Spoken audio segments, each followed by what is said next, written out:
Allahümme salli ala Muhammed ve ali Muhammed. Euzu billahi mineşşeytanirracim.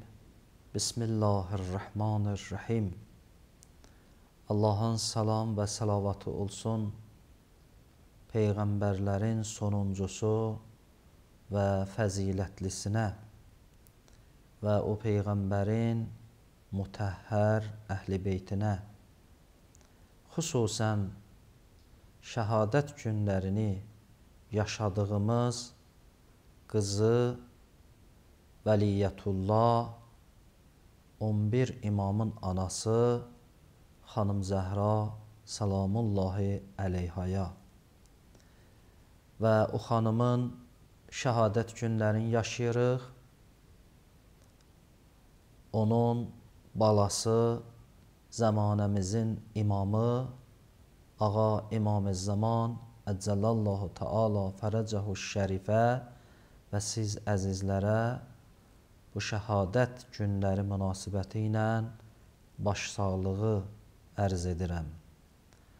Və Allahdan istəyirəm, Allah dünyada bütün müsəlman bacı qardaşlarımızı haqq və ədalətdən ayrı salmasın və qiyamət günündə bu əzəmətli xanımın nəzərindən kənar qalmasınlar. Çünki xanım Zəhra salamullahi əleyha çox böyük və əzəmətli bir şəxsdir ki, əgər qiyamətin bu çətin səhnəsində xanımın mübarək nəzəri bir bəndəyə, bir müsəlmana, bir şəxsə yönəlsə, yəqinimiz var ki, o şəxs o çətin gündən nicat tapacaq. Çünki bu söz təbii ki, biz günahkar bəndələrin sözü deyil, bu söz Qur'an-ı Kərimin ayələrinin nəticəsidir, Peyğəmbərimizin mübarək hədislərinin nəticəsidir. Biz onların mütaliə eləyib bu sözü deyirik və bu sözə yəqinimiz var ki, xanım Zəhra salamullahi əleyha o çətin gündə, o məhşər günündə kimə istəsə şəfaət eləyə bilər və Allah təbariki və təala o əzəmətli xanımın sözün geriyə qaytarmaz. Çünki xanım Zəhra salamullahi əleyha bildiyiniz kimi Peyğəmbərimizin qızıdır və əba altında olan şəxslərdən biridir və Qur'an-ı Kərimin Əhzab surəsinin 32-ci ayəsi dəlalət eləyir. Xanım Zəhra salamullahi əleyha bütün mənəvi və zahiri çirkinliklərdən pakdır, müqəddəsdir, mutəhhərədir və Allahın yer üzündə vəliyyətullahıdır. Bunları hesablayanda insan yəqinə çatır ki, bu xanım qiyamət günündə hər hansı müsəlmanı istəsə cəhənnəm odundan azad eləmək üçün Allaha dua eləsə, Allah onun duasını qaytarmaz. Və müstəhəbdir ki, bəyənilir ki, bu xanımın şəhadət günlərini əziz müsəlmanlar, möminlər, möminələr yaxşı qeyd eləsinlər, xatırlasınlar, o xanımı zikr eləsinlər, o xanımın haqqında bildiklərini digərlərinə çatdırsınlar. Mən yenə də bugünkü söhbətimdə xanım Zəhradan bir söz nəql eləyərəm, yəni bir rivayət nəql eləyərəm. İnşallah o rivayətdən biz bəhrə götürərik və xanımın şəhidə olmağını və xanımın nəyin haqqında və nə üçün şəhidə olmağının qismən bu rivayətdən anlayarıq. Xanım Zəhra salamullahi əleyha buyurur, Allah neçə hökmün fəlsəfəsini bildiribdir. Neçə hökmün fəlsəfəsini, səbəbini izah edib bizə. Xanım Zəhra o hökmlərin fəlsəfəsini deyir.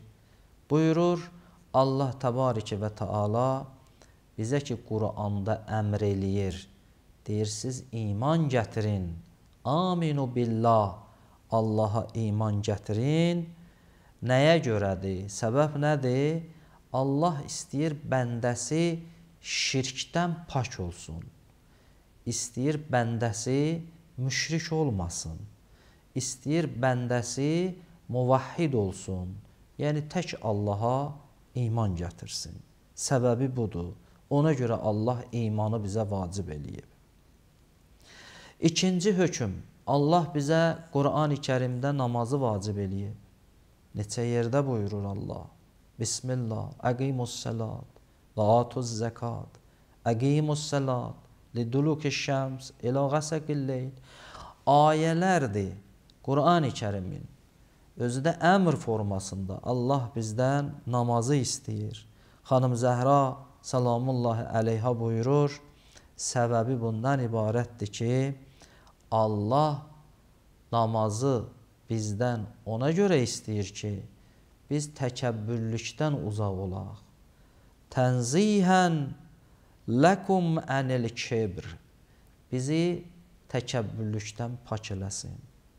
Yəni, təkəbbürlük insanda ən mənfi sifətlərdən biridir. Hətta bəzi rivayətlərdə var ki, təkəbbürlük bütün günahların açarıdır. Allah istəyir namazı bizə vacib eləməklə bizi o təkəbbürlükdən uzaqlaşdırsın. Və zəka, Allah zəkatı bizdə vacib elədi. Niyə? Təzkiyyətən lil-nəfs. Xanım buyurur, zəkat bizə ona görə vacibdir ki, Allah istəyir bizim nəfsimizi pak eləyə. Və numaən fir-rizq, istəyir bizim ruzumuzu bərəkətli eləyə. Bizim ruzumuzu çoxalda. Yəni, bir insan öz malının, öz bədəninin zəkatını verəndə həm onun malı çoxalır, həm onun bədəni paklanır. Yəni, Allah onun günahlarını əfv eləyir.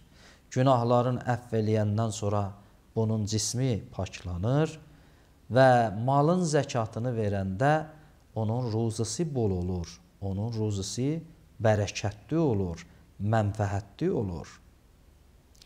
Və-siyamu, xanım buyurur, Allah orucu bizə vacib elədi, istədi biz muxlis olaq, istədi biz xalis bəndə olaq. Allah ki, bizə əmr edir, ya əyyuhəl-ləzinə aməni kutibə aleykumus-siyam, ey iman gətirənlər, oruc sizə vacib oldu. Xanım Zəhra buyurur, səbəbi budur ki, biz muxlis olaq. Çünki oruç tutan gecə vaxtı ki, durur, istəyir o başdanlıq eləyə, istəyir oruç tuta, o özünə məxsusdur. Orada riyakarlıq eləmir. O özünə məxsus. Bir nəfər ki, düzgün şəkildə oruç tutsa, orada daha riya yoxdur. Orada bu şəxs olur muxlis. Elə ki, muxlis oldu, Allah başqa bir ayədə buyurur, mən yalnız və yalnız muxlis bəndələrdən əmər qəbul eləyirəm. Əgər bir nəfər riyakarlıq eləyə, cəmiyyətə, ictimaiyyətə özünü göstərə, hər hansı bir əməli ilə, hər hansı bir ehsanı ilə, Allah buyurur, mən o adamdan qəbul eləmərəm onun əməlin. Ona görə də xanım Zəhra buyurur, orucun səbəbi, fəlsəfəsi ondan ibarətdir ki, Allah öz bəndəsini muxlis görmək istəyir. Yəni, Allah istəyir ki, bəndə, insan dünyada nə iş görürsə, yalnız və yalnız Allah üçün görsün. Vəl-həc, xanım buyurur, Allah həcci vacib elədi bizə ömürdə bir dəfə, dinini möhkəmləndirmək üçün. Çünki insanlar həccə gedir, müsəlmanlar həccdə bir-birini görürlər. Hamı alnını səcdəyə qoyur, hamı bir halda olur, hamı ehram bağlayır. Onunla Allah öz dinini möhkəm eləyir. Ədaləti bizə vacib elədi Allah. Dedi, adil olun, işlərinizdə ədalətli olun. Niyə? Ta qəlblərimiz aram olsun. Nə qədər cəmiyyətdə ədalət olmasa, cəmiyyətdə insaf olmasa, insanlar heç vaxt aram ola bilməzlər. Biri fikirləşəcək ki, haqqımı yeyərlər. Biri fikirləşəcək ki, haqqımı alacaqlar. Biri fikirləşəcək ki, haqqımı zayi eləyərlər. Hərə bir cür olacaq, rahatlıq olmayacaq cəmiyyətdə, aramlıq olmayacaq. Səhərdən axşamacan düşünəcək ki, haqqımı necə əlimdə saxlayım və özümü necə idarə eləyim. Çünki ədalət olmasa belədir. Amma Allah ədaləti vacib elədi insanlara ki, adil olun, ədalətli olun ki, qəlbləriniz aram olsun. Əgər bir cəmiyyətdə sən yaşasan ki, orada ədalət var, onda sən heç narahatçılıq keçirtməzsən. Deyərsən, heç kim haqqımı da yeməz, heç kim haqqımı da əldən almaz, heç kimin məndən işi də olmaz. Çünki niyə? Allah bir qanun qoyub bizə, ədalət. Ədalətli olmaq, təəssüflər olsun ki, bugün ədalətsizlik hər yerdə var. Bəzi yerlərdə özlərinə bir dünyəvi ədalət yaradıblar, rahat yaşayırlar. İnsanlar hamı qaçır o tərəflərə. Amma təəssüf olsun ki, hələ bir dənə dünyəvi və uxravi bir ədalət yaradacaqsan, bir cəmiyyətdə, onda hamı rahatlıq tapacaq, hamı aram olacaq. Xanım Zəhra buyurur, ədaləti də Allah bizə vacib elədi, səbəbi budur ki, qəlblərimiz aram olsun. Və Xanım Zəhra buyurur, Allah Taala biz əhl-i beytin itaətin sizə vacib elədi. Niyə? Çünki nizam olsun. Əgər bizim itaətimizdə olmasaz, əgər əhl-i beytin itaətində insan olmasa, nizam pozular. Necə ki, bugün dünyada bəzi insanlar tərəfindən rahatlıqda nizam pozulubdur. Çünki əhl-i beytə yaxın gəlmirlər, əhl-i beytə itaət eləmirlər. Və Həzrət xanım Zəhra salamullahi əleyha buyurdu, Allah imaməti vacib elədi. Yəni, Peyğəmbərdən sonra imamlar qərar verdi, təyin elədi. Səbəb nədir? İnsanlar dağılmasınlar, insanlar pərakəndə olmasınlar. Bir rəhbərin nəzarətində toplasınlar və nicat tapsınlar. Hədislərin birində var ki, Allah insanları əvvəl bir-birindən ayıracaq, təfriqə salacaq onların içinə. Onları bir-birindən ayırandan sonra onların hər təkbətəkinə hökm eləyəcək. Amma o insanlar hamı toplaşsa imamətin nəzarətinin altında, onda təfriqə olmayacaq. İnsanlar arasında nizam pozulmayacaq. Nizam pozulmayanda, təfriqə olmayanda, ixtilaf olmayanda insanlar hamı bir nöqtədə cəm olacaq və nəticədə xoşbəxt olacaqlar. Və nəticədə şeytanın gücü olmaz ki, onları parakəndə eləsin. Şeytanın gücü çatmaz ki, onları hökm eləsin. Baxın, xanım Zəhranın şəhadəti məhz bu imaməti qorumağıdır. Xanım Zəhra Peyğəmbərdən sonra ilk şəhidə oldu. Niyə? İmaməti qorusun. Xanım Zəhranın evinə hücum eləyənlər niyə hücum elədilər? Dedilər, gərək ağa Əmirul Möminini zəiflədək. Nə qədər xanım Zəhra var, nə qədər xanım Zəhranın məntiqi var, Həzrəti Əmirə toxuna bilmərik. Baxın, xanım Zəhranın şəhadətinin əsas səbəbi imaməti qorumaqdır.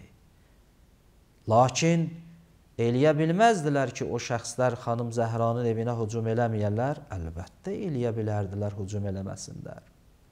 Gərək onlar Peyğəmbərin göstərişinə, Qur'an-ı Kərimin ayəsinə əməl eləyəydilər, Peyğəmbərin Allahın hökmü ilə təyin elədiyi imamın ətrafına toplaşaydılar, onda vahid bir ümmət, bir imamət nəzarəti altında olacaqdılar. Müsəlmanlar bugün də təfriqə olmayacaqdı. Bax, bugün də müsəlmanlar hansı vəziyyətdədirlər, o təfriqətdə, ixtilafda olmayacaqdılar. Vahid Peyğəmbərin bir ümməti olacaqdı. Güclü, ismətli, iffətli, əzəmətli. Çox təəssüflər olsun xanım Zəhra salamullahi əleyhanın qatilləri bugünkü dünyada yaşayan müsəlmanların çəkdiyi əziyyətinin cavabını qiyamət günündə verəcəklər. Allah bizi heç vaxt haqq və ədalətdən ayrı salmasın. Vəssalamu aleykum və rəhmətullahi və bərəkatuhu.